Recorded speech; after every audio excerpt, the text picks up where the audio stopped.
guys, and magandang araw po sa inyong lahat. Maraming salamat po sa mga nakaantabay at nakasuporta sa akin at nakikinig ng mga kwento ko. And maraming salamat po sa inyo. Umpisahan na po natin yung kwento.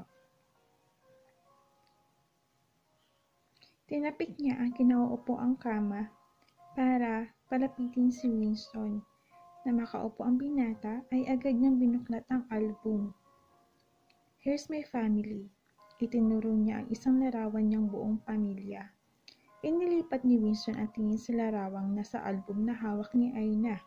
5 ang miyembro ng pamilya nito. Pinakwitigan niya ang bawat isa.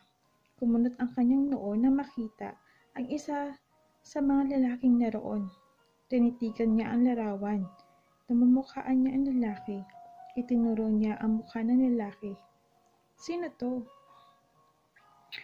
Iyan ang nakakatanda kong kapatid, si Kuya Charles de la Cruz. Tugon ni Aina at inilapit ang pahina ng album para ipakita ang isa pang larawan kung saan mas malaki ang kuha ng lalaki. Namatay siya nitong taon lang din.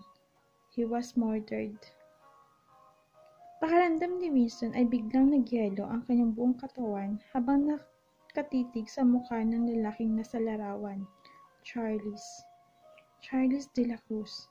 Bigla ay bumuhos sa kanyang alaala ang isang parte na nakaraan na pilit ng kinalimutan. Ikaw, Winston Rosales, ay nahaharap sa husgadong ito sa salang pagpatay kay Charles de la Cruz. Meron ka bang nais sabihin para idepensa ang iyong sarili? Iyon ang mga salitang naalala niya sa trial noon dahil sa kasong murder na isinampa sa kanya.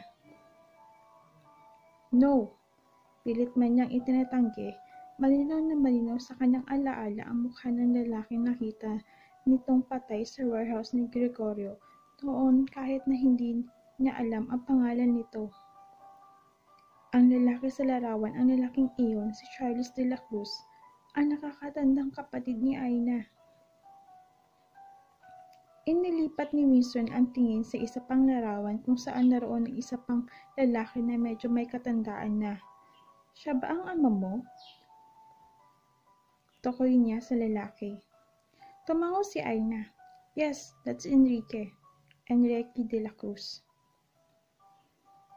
Mariing ikinuyom ni Winston ang mga kamay. Ito ang lalaking kausap ni Gregorio noon sa home office nito. Alam ni Enrique na hindi siya ang pumatay sa anak nito, subalit sa kanya pa rin ipinapako ang kasalanan.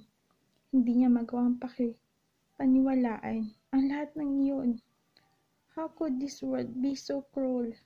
Bakit kailangan ang lalaking ibinibintang na pinatay niya ay ang kapatid ng babaeng laman ng kanyang puso? Bakit kailangan ng ama pa ni Aina, isa sa mga taong nais niyang pagbayarin sa ginawang kasalanan sa kanya? Palihim niyang tinitigan si Aina, nakatitig pa rin sa larawan na nakatandang kapatid. Kitang-kita ang kalungkutan na mukha nito. I'm not very close to my brother. Malungkot na bulong ni Aina. Pero mahal ko pa rin siya dahil parte siya ng pamilya ko. At nalulungkot ako sa mga maaga siyang nawala sa amin. Kung maaari ko lang ibalik ang oras, I should have spent more time with him. Pakiramdam ni Winston ay pinipiga ang kanyang puso sa nakikitang kalungkutan sa mukha ng babae. I'm sorry. Hindi niya napigilang sabihin, he was sorry dahil hindi niya magawang sabihin dito ang katotohanan tungkol sa pagkamatay ng kapatid nito. Hindi niya alam kung matatanggap ng babae na may kinalaman ang ama nito sa bagay na iyon.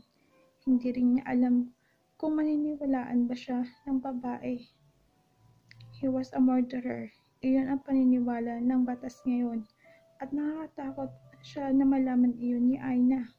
Hindi niya gustong isipin ang dalaga na niloloko niya ito. Ayaw niya itong masaktan. Kung maaari lang niyang sabihin ang lahat.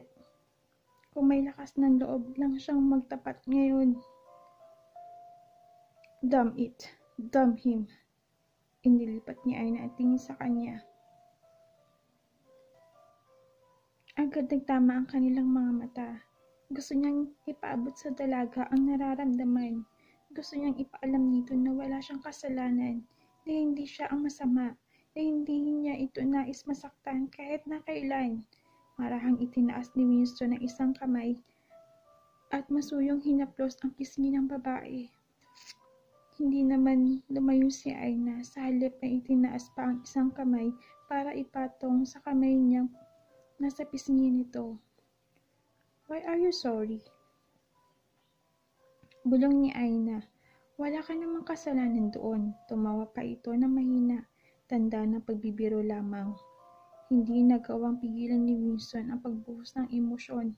Walang sabi-sabing inabot niya ang dalaga at niyakap ng mahigpit.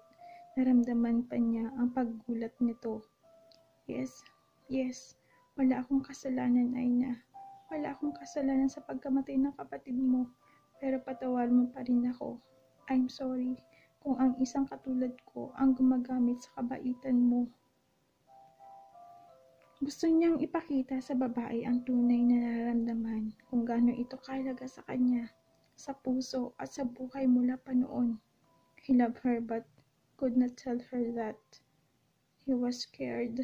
Gusto niyang patuloy na makasama ito sa bawat araw ng kanyang buhay. Gusto niyang maging masaya kahit minsan, subalit napakarami ng hadlang sa lahat ng iyon. Winston. Sambit ni Aina sa kanyang pangalan. Anong napatigil ito nang higpitan pa niyang lalo ang pagkakayakap dito. Just let me. Bulong niya bago sinubsob ang mukha sa leeg ng dalaga. Gusto niyang alalahanin ang lahat-lahat dito. I'm sorry. He murmured once more. Gusto niyang umiyak dahil sa matinding paninikip ng dibdib, sa galit at sa sakit. Galit sa mundong galit, sa mga taong gumawa ng kasamaan na ang iba ang pinagbabayad. Ipinako niyang hindi na siya magpapakita ng kahinaan sa ibang tao. His weakness had been rowing him for a long time. Ang tanging pagkakataon na lamang na nais maging mahina ni Winston ay sa harap ni Aina. Gagawin niya ang lahat para dito. Gagawin niya ang lahat para mapasaya ito at hindi masaktan. Kahit na sinasabi pa niya ang lahat, nakasama lang ang dalaga. Kahit na isuko niya ang lahat, maging ang sariling kasayahan at kalayaan para dito. Para lang kay Aina, gagawin niya ang lahat ng hinihingin nito. Hindi magawang makatulog ni Winston sa buong magdamag dahil sa natuklasan tungkol sa koneksyon niya sa pamilya ni Aina. Mag-aalas 5 na ng madaling araw na magdesisyon siyang magtungo sa kinaroonan ni Kenichi. Hindi siya nagpaalam kay Aina dahil ayaw niyang abalahin ang tulog nito. Nag-iwan na lamang siya ng isang note sa may refrigerator na nagsasabing may kailangan lang siyang puntahan. Mahaba ang biyahe patungo sa San Juan, Batangas at inuubos nito ang oras sa pag-iisip at pagdesisyon. Hindi na niya alam kung ano ang tamang gawin. Hirap na siya. Bakit kasi kailangan mangyari pa ang ganito? Bakit naging ganito pa kagulo ang lahat? Kahirap ang lahat. Maliwanag na ang buong paligid na makarating si Winston sa hideout ni Kenichi. Agad siyang sinalubong na lalaki at sinabing marami silang pag-uusapan patungkol sa ilang mga nakuhang audio recordings mula sa mga pribadong lugar ni Gregorio Rosales. Hindi makaila sa lalaki ang pagkasabik sa lahat ng mga ebidensyang makapagbabagsak sa kanyang stepfather.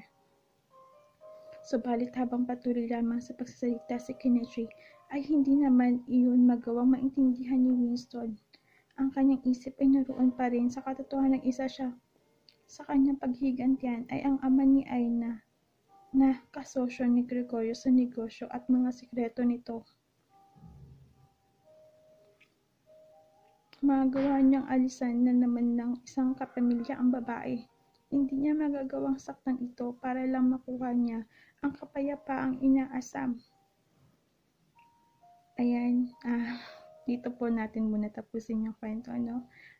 Maraming salamat po sa mga nakaantabay at nakikinig na kwento ko. God bless po sa inyong lahat.